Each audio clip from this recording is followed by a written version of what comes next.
Well, I'm waiting for a Windows 7 service pack to do its thing, so I thought I would do an update on the mobile version of the magnetometer.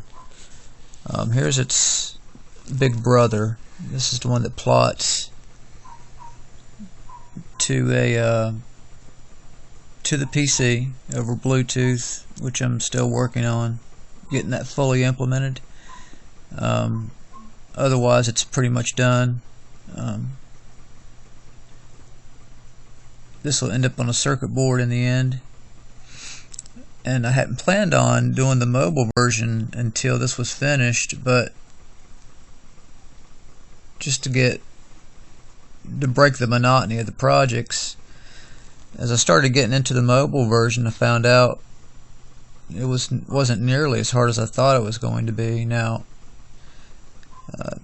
due to the screen size and some of a few other limiting factors to the Arduino board running as a standalone, it doesn't have quite all the features that that its big brother has. But basically, you've got a Arduino Mega 2560. This one's a true Arduino. I do have a few others. The TFT shield in the middle is by SaneSmart, and the LCD module with touchscreen is also by SaneSmart. Just a word of caution, if you're looking to do a project with an LCD, I would not recommend the SaneSmart.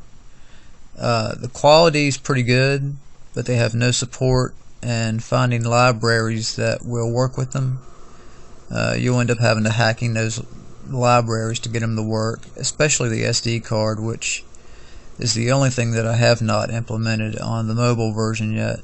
But in the end, this will be in a nice enclosure with a slot on the side to pull the SD card, a window for the screen, of course, and a power in jack. So that's that. Here is the sensor.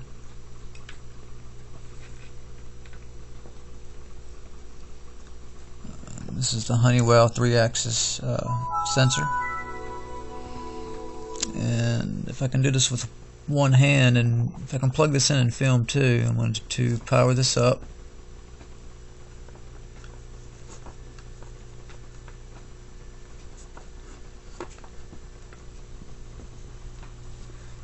One second.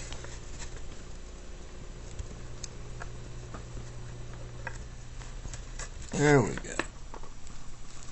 So it comes up with our splash screen, which I may replace with a bitmap if it's possible. It does a pixel LCD test, and then it gets to the plotting. And this is just a proof of concept video. The backlight is pretty bright, and it may help if I turn off my monitor. Let's see if it's better if I zoom in or zoom out. I know it's hard to see because of the tiny fonts. The screen resolution is 320 by 240. But anyway, at the top it says units, and it's taking measurements in milligauss. The green line is your BY, the red line is your BX, the blue line is your BZ. The raw data is spit out at the bottom, and in the white is the heading in degrees, your compass heading. And the units are mapped to range from minus 800 to positive 800 milligauss. Red and blue denoting direction of the fields, north or south. Tapping on the screen will stop the plotter and go to a compass mode, so it also is a compass. And again, I have found that this library does support some graphics, bitmaps in raw form, so I do plan on changing the splash screen and putting an image behind the compass with all the cardinal points. On this particular unit, if you can see where the black cable's coming out, this is south to the sensor, this is north, and due north is about facing the camera. And so I'll get both in view. Down in the corner, it's giving you your raw data. It's giving you your heading, and that's about right from my location. It's pointing north.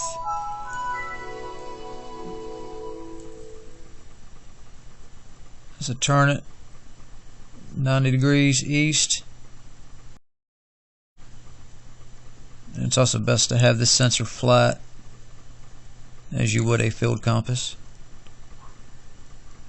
South, and then 270 west. And turning it on its side,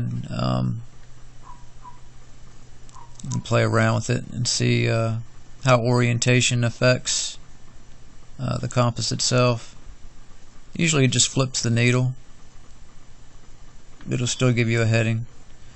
Tapping the screen again will just take you back to graph mode and start over. But now what I wanted to show was that it really is actually picking up the magnetic lines of field. What I've got one of these common telescoping magnets, for picking things up. It's not a extremely strong magnet, but it's powerful enough. Now the numbers are going to be hard to see, but I'm gonna bring this magnet down on each axis so that you can see the change on the plot. I'm letting it stable out right now. Okay, as you see, the B, X, Y, and Z are pretty much a straight line right now. If I come down from the top, the blue line's going to change either in the positive or negative direction, depending on the polarity of the magnet coming down on it. It's already starting to affect it. Looks like it's going to go south. So again, I'm coming down on the x-axis, and it's going to go off chart. The limit is negative to positive 800 on the mobile unit, whereas it goes up to 1200 on the PC version. Anyway, it's already gone off chart, and I'll take that away, and it should come back up to normal, which it already has. Now I'll come in on, it should be the x-axis, I think. So I'm parallel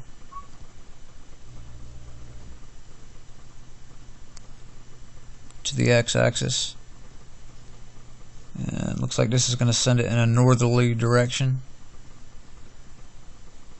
unless I've got the y-axis.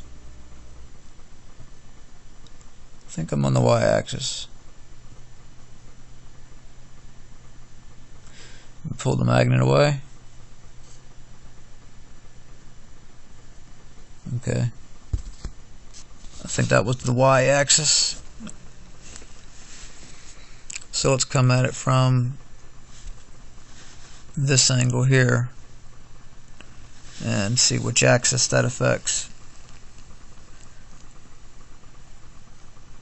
Let me get a smooth plot. Okay, the right past halfway point. And by the way, this plot is the way it's divided up. it takes a reading and plots once a second. So from left to right you get a 2-minute and 30-second plot. But anyway, we'll come in on the x-axis. Yeah, the red line's starting to go up already. Get a little closer. A little closer. And then it'll start exponentially going up.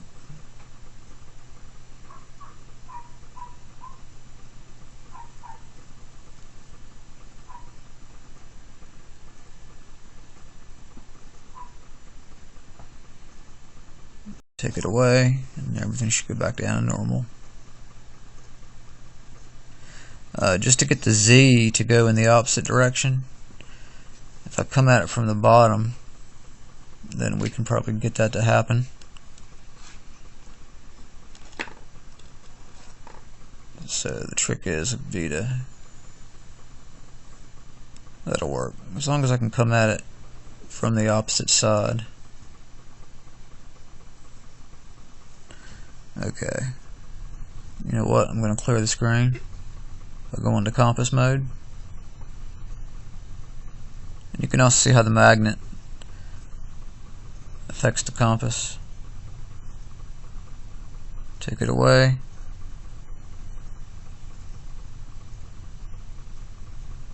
So you can see the influence of the magnet on the field lines affecting the compass in real time.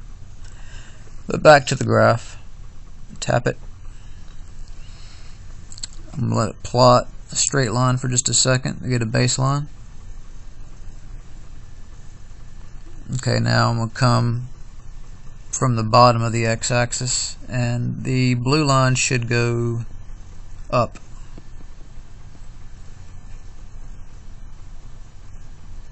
And it did. This magnet's more powerful than I thought it was. I'm about a foot away. Okay, right now I'm about 14 inches away from it with the magnet. We're getting a straight blue line. Now I'm about 12 inches away.